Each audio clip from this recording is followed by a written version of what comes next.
In a prestigious private school, a teacher humiliates a quiet student in front of the entire class.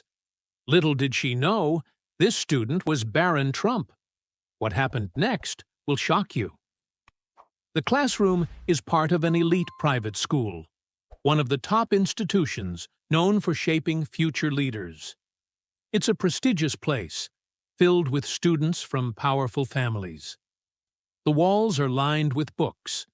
The desks are arranged in neat rows, and the air feels both formal and charged with ambition. In this environment, one teacher stands out, Ms. Davis, known for her strict approach and no-nonsense attitude. She's earned a reputation for pushing her students to their limits, expecting nothing less than perfection.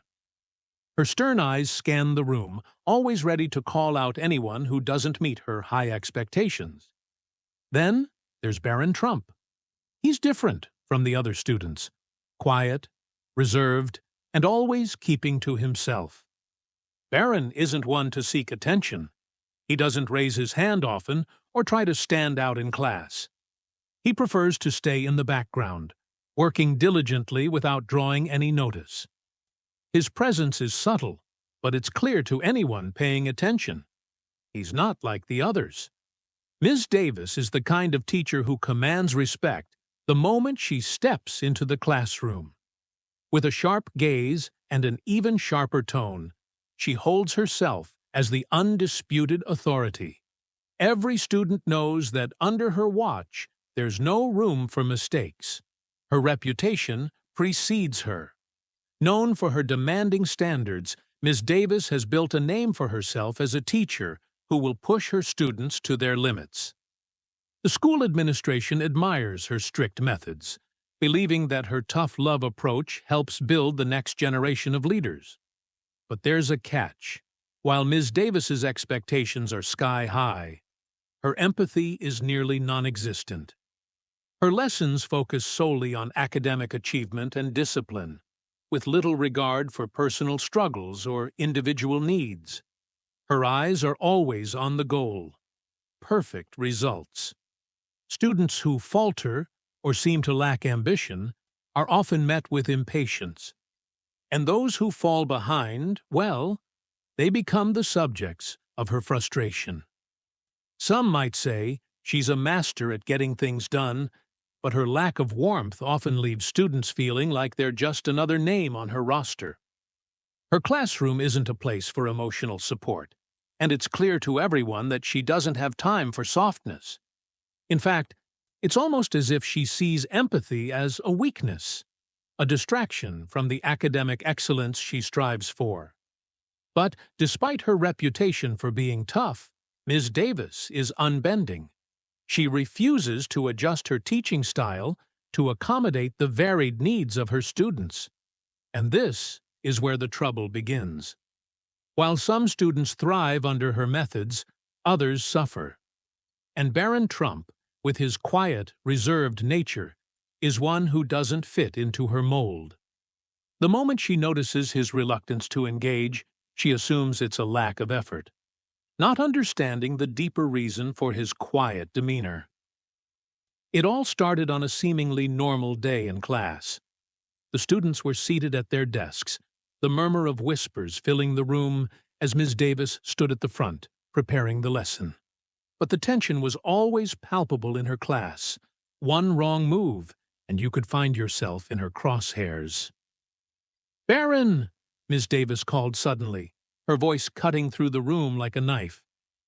The students went silent, their eyes shifting toward the back corner of the room where Barron sat. His head lifted slightly, as if he hadn't expected to be noticed. Barron was used to keeping a low profile, to blending into the background and avoiding attention. But today, it seemed like he was about to be forced into the spotlight. "Yes, Ms. Davis," Barron responded quietly, trying to muster the courage to meet her gaze. He hadn't said much all class, only taking notes and keeping his thoughts to himself, as usual. "I asked you to read the next section aloud," Ms. Davis said sharply, her tone already laced with impatience. Barron's heart skipped a beat. He wasn't one for speaking out in front of the class, and reading aloud made him nervous. But he stood up, doing his best to hide his discomfort. He began reading the passage, his voice soft but steady. But then it happened. Barron stumbled on a word. A simple mistake, nothing major, just a slight hesitation. He corrected himself, quickly moving on, trying to regain his composure. But Ms. Davis wasn't having it. "Is that how we do things in this class, Barron? Stumbling over basic words?"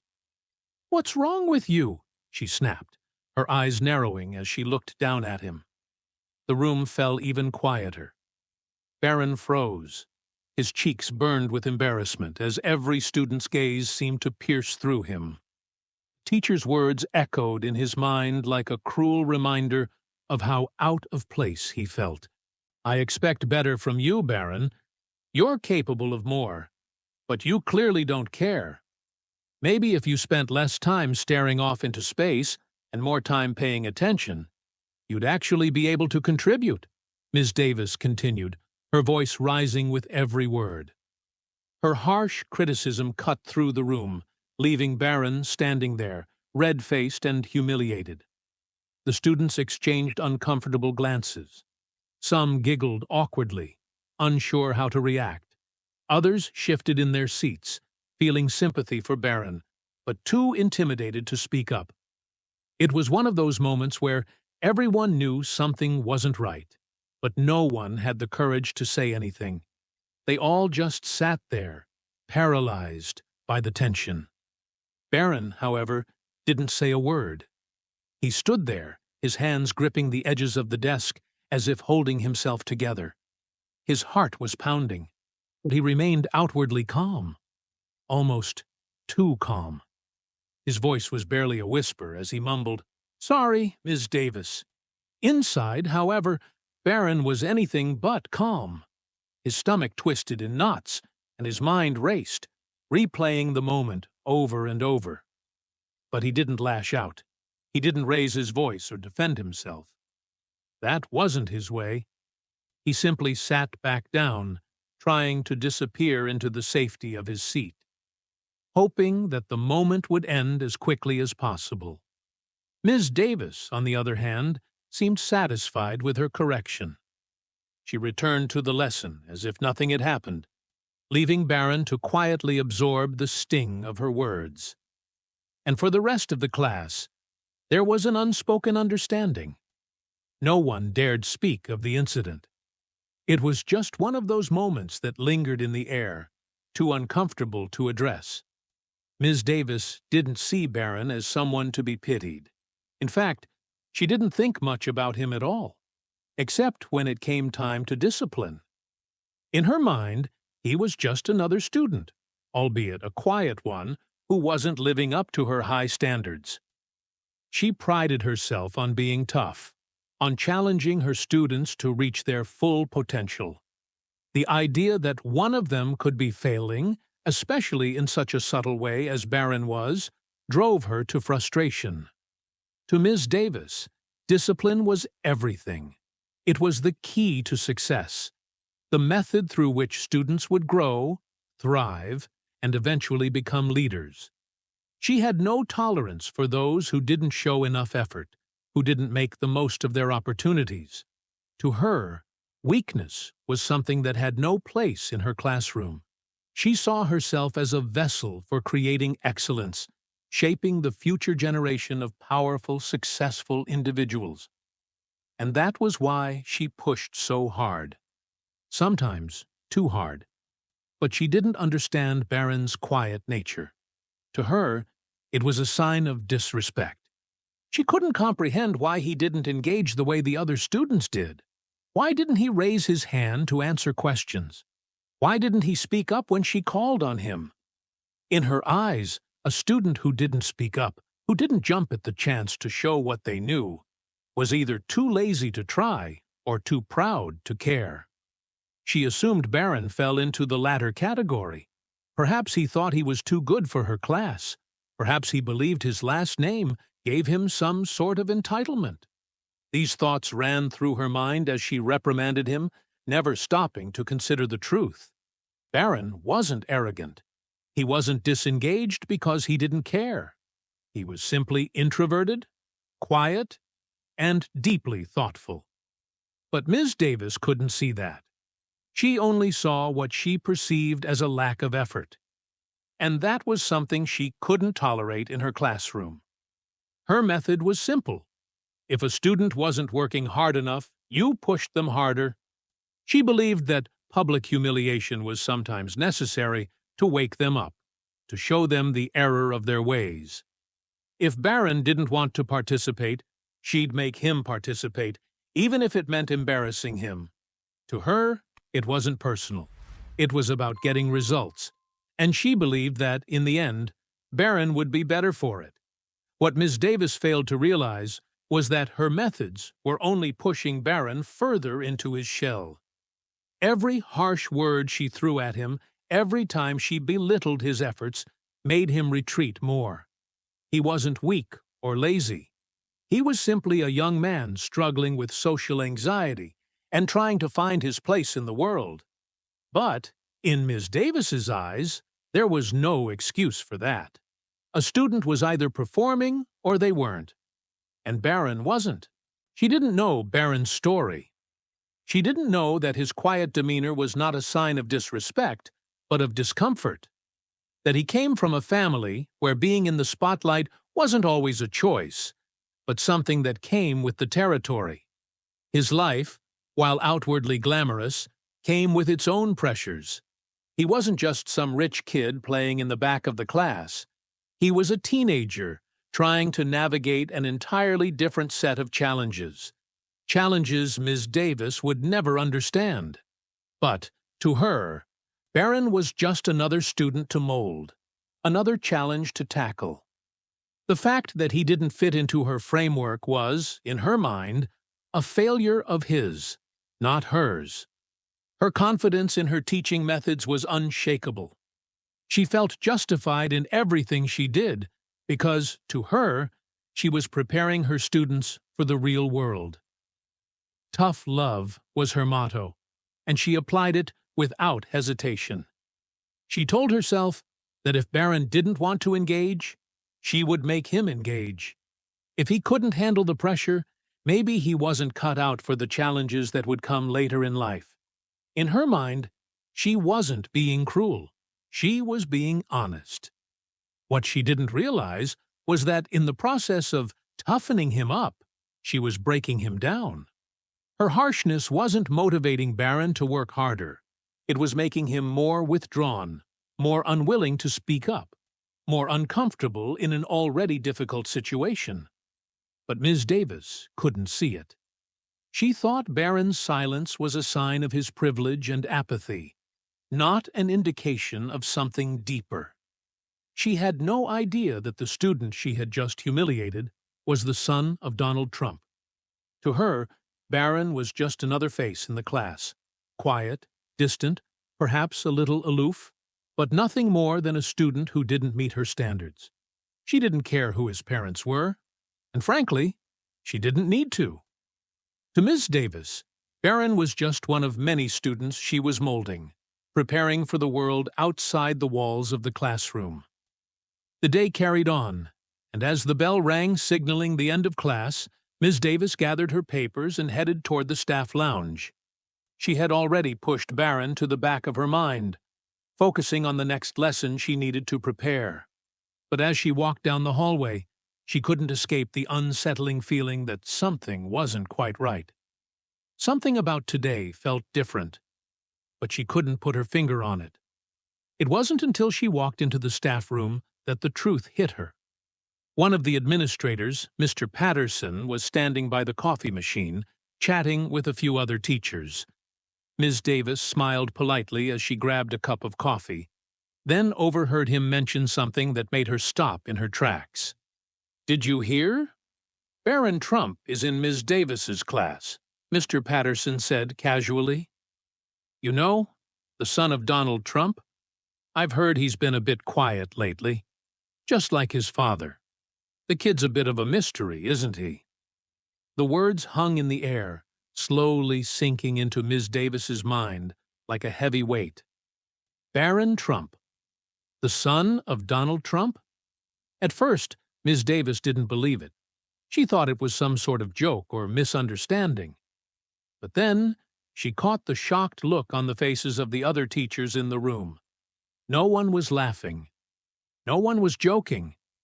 They were all looking at her with a mixture of curiosity and caution. "Wait, what do you mean?"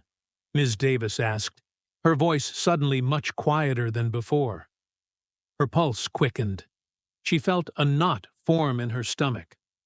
Mr. Patterson noticed her shift in demeanor, but he didn't seem to realize the full weight of what he had just said. "Yeah, the Trump kid," he said again, oblivious to her growing discomfort. "Apparently he's been flying under the radar, you know? But it's the same Barron Trump. The kid's a bit reserved. Not like the other students, but there's no doubt about it. He's got that last name. I heard his father's been coming around the school lately." It hit her then, like a bolt of lightning, sharp, fast, and undeniable. Barron Trump, the quiet boy she had humiliated in front of the whole class, wasn't just any student. He was the son of one of the most famous and powerful figures in the world. The realization sent a shockwave through her chest, making her feel lightheaded and nauseous. Miss Davis's mind raced. Barron Trump? She had no idea. She had just berated him, publicly embarrassed him in front of his peers, made him feel small and unworthy. And now she understood why. Because he wasn't just another student. He wasn't some random teenager who could be treated like any other. Barron wasn't like the other students she'd scolded, and in that moment, the sheer weight of her mistake hit her like a ton of bricks. Her hands shook as she set her coffee cup down on the table, suddenly feeling the eyes of her colleagues on her. She looked around the room, trying to process what she had just learned. The truth had shattered her entire worldview.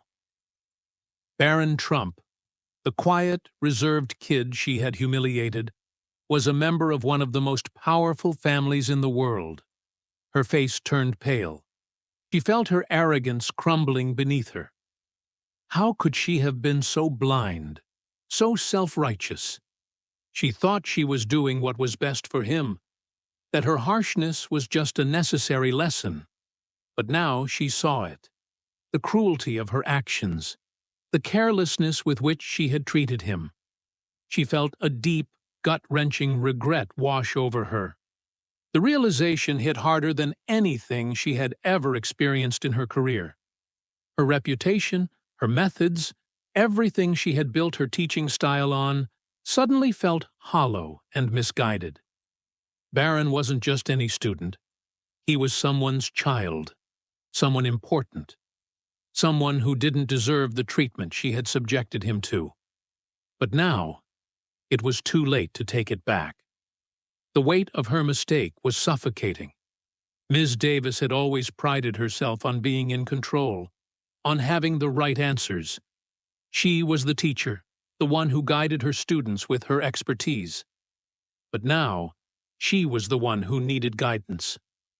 She had hurt Barron, and no amount of pride or authority could change that. She had been wrong. The next morning, Ms. Davis woke up with a heavy heart. The events of the previous day played in her mind like a broken record, replaying over and over in her head. She couldn't shake the image of Barron standing there, humiliated in front of the entire class, his face flushed with embarrassment. The memory of her harsh words, the way the classroom had gone deathly silent, echoed in her mind. She knew what she had to do. After the first few periods, she called the school office and asked if Barron could meet her in her classroom during lunch. She needed to make things right, at least try. The shame she felt was overwhelming, but the hope of reconciliation pushed her forward. She sat nervously at her desk, her hands clasped tightly, waiting for him to arrive. Her mind raced with what to say, but she knew she could never take back the damage that had been done. When Barron entered the room, His presence was as quiet and composed as ever. He didn't say anything at first, simply standing by the door, waiting for Ms. Davis to speak. He was the same Barron, calm, reserved, his demeanor as collected as it had been the day before. He wasn't angry, but the tension in the air was palpable. It was clear to both of them that the conversation they were about to have was important. This wasn't just about grades or lessons. It was about something far deeper. "Barron," Ms. Davis began, her voice softer than usual. She looked at him, feeling the weight of the apology she was about to give. She took a deep breath, gathering the courage to say the words she'd been rehearsing all morning. "I want to apologize. Yesterday, I said things I shouldn't have. I was harsh, and I was wrong. I never should have treated you the way I did." There was a long pause. Barron didn't react immediately. His eyes were calm, his expression unreadable. Ms. Davis wondered if he would respond with anger, with frustration, maybe even with disappointment. She braced herself for any reaction, but none came. Instead, Barron took a moment, his gaze thoughtful, as if carefully considering his response. Finally he spoke, his voice quiet but steady. "It's okay, Ms. Davis," he said simply. "I understand." The words hit Ms. Davis like a wave. "I understand." It was the last thing she expected to hear. She had prepared herself for a defensive response, perhaps an accusation, a hint of bitterness. But Barron didn't hold a grudge. He wasn't angry. He wasn't demanding an apology or asking for an explanation. He was just understanding. His maturity at that moment left her speechless. She looked at him, taken aback by his grace. "You're not upset?" she asked, her voice trembling slightly with guilt. Barron shook his head, his eyes meeting hers with a quiet strength. "It's fine. I know you were just trying to help. But you don't always get it right. No one does." There it was again, his quiet strength, his ability to accept imperfections in others without judgment, his calm ability to move forward without holding on to resentment. It was more than maturity. It was wisdom. And in that moment, Ms. Davis saw Barron not as a student she had failed, but as someone who had taught her an invaluable lesson in grace and forgiveness. For a moment, Ms. Davis didn't know what to say. She had expected anger, maybe even bitterness, but instead, Barron had given her something far more powerful. A quiet reminder of what true strength looked like. It wasn't in lashing out, in holding on to grudges, or in demanding an apology. It was in letting go, in moving forward with dignity, in accepting imperfection. Barron's response humbled her in a way she couldn't have anticipated. "Thank you," she finally whispered, her voice full of genuine emotion. I don't deserve your understanding, but I'm grateful for it." Barron nodded, his face as calm and composed as ever. "You're welcome, Ms. Davis. Just try to be kinder next time. People don't always need to be pushed so hard to succeed. Sometimes they need support, not pressure." His words lingered in the air long after he had left the room.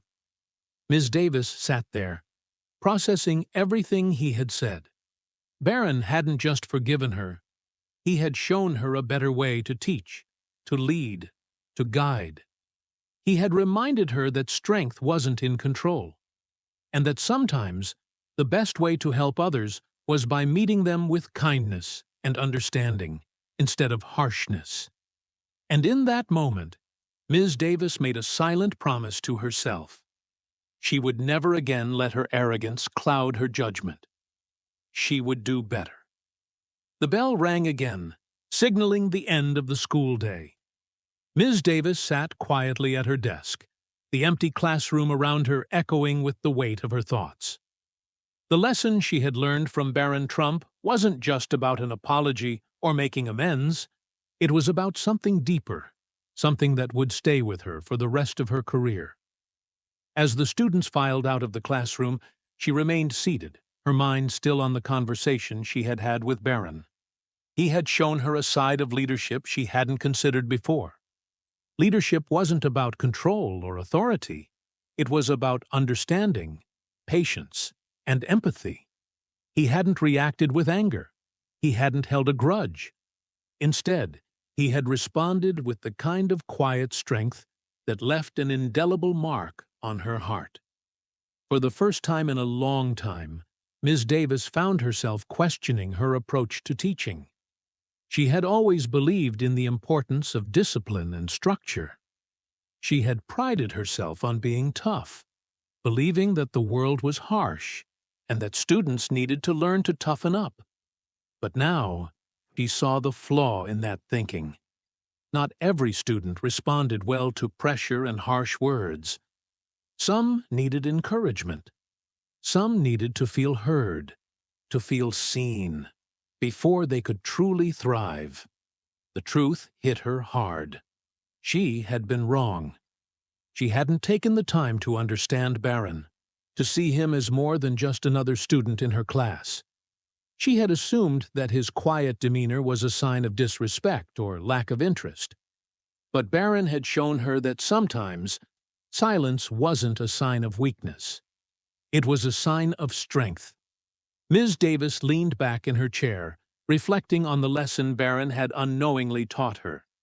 She had been so focused on her own methods, her own expectations, that she had failed to see the bigger picture. The world was full of people with different backgrounds, different personalities, and different ways of coping with pressure. And as a teacher, it was her job not only to impart knowledge, but to meet her students where they were, to offer them support and guidance that helped them grow. Not by force, but by understanding. She knew that this experience had changed her. She would never again be the teacher who dismissed a student because they were quiet or different. She would take the time to understand them, to encourage them, to build them up with kindness and respect, regardless of their background or circumstances. Because the truth was, everyone deserved that respect. Not just the ones who appeared confident or outspoken. The classroom was no longer a place where she would simply enforce rules and punish mistakes. It would be a place where she would foster growth, understanding, and mutual respect. And as she looked at the empty seat where Barron had sat, she felt a deep sense of gratitude. Barron had taught her a valuable lesson, one that would shape the way she approached every student from that day forward. Sometimes, we don't know who we're dealing with, she thought, and it's essential to treat everyone with kindness and respect. And with that realization, Ms. Davis knew she was ready to be a better teacher, not just for Barron, but for every student who walked through her door. In life, it's easy to judge someone based on their appearance, their silence, or their differences. But sometimes, we don't know who they really are. Every person has a story, a struggle, a strength that we can't see at first glance. The moral here is simple, yet powerful. Treat everyone with kindness, respect, and empathy, because you never know who they might be or what they may bring to the table. If you believe in the power of kindness, humility, and treating everyone with respect, hit that like button, subscribe to our channel for more heartwarming stories, and share this video with someone who needs to hear this message today. We all have the power to make a difference by choosing kindness.